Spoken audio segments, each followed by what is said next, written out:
Die nacht het gekom oor Egypte, maar God het gepraat. Van die lams, merk die deur,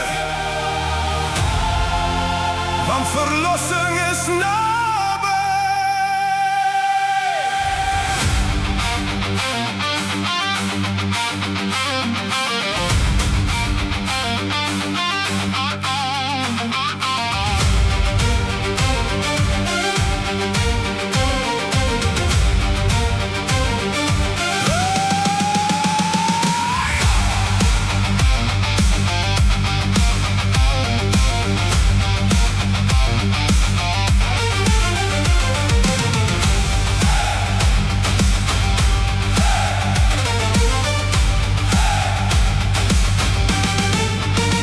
Israël sit stil in die donkerte daar, met staf in die hand en sandale klaar. Die broed van die lam teen die deurkonsyn, en God sê, vanaand sal julle myne wees vir altyd en altyd. In Egypte huil die strate hard, Farao breek onder God se hand. Gaan nou roep uit deur die pyn, vat julle kinders en los my land. Die kettings val, die nag word lig, God stap voor hulle. Deur die Rooi See, hy maak 'n pad waar daar geen pad kan wees. deur die Rooi See, die God van die hemel bring sy kinders vry. Die lam se bloed het hulle veilig gehou.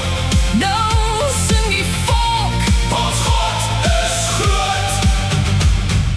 Jesus, U bring ons uit slawerny. Deur die Rooi See.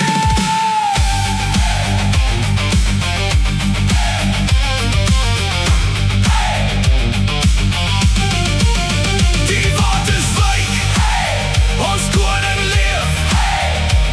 geen mag kan staan teen God. Volk by dag en vuur by nag, God se teenwoordigheid gee krag. Maar agter hulle dreun perde aan, Farao kom met sy strydwaan slaan. Die volk word bang by die groot oop see, Moses, waarom het jy ons gebring hier? maar Moses roep, Moenie vrees nie. vandag sal julle God se redding sien. Die wind begin oor die waters huil, Die hemel bewe, die aarde skuil, Moses lig sy staf omhoog, en God maak oop wat niemand kon oop. Deur die Rooi See, hy maak 'n pad waar daar geen pad kan wees. deur die Rooi See. Die God van die hemel bring sy kinders vry. Die lam se bloed het hulle veilig gehou. Nou sing die volk, ons God is groot. Jesus, U bring ons uit slawerny. Deur die Rooi See. Soos Israël uit Egypte stap, lei Jesus ons uit sonde se mag. Die lam van God het die prys betaal, sy bloed bring lewe vir ons almal. Geen ketting hou vir altyd vas, Wanneer die koning deur die waters pas, die graf verloor, die hemel sing, want Jesus Christus oorwin.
slavernij.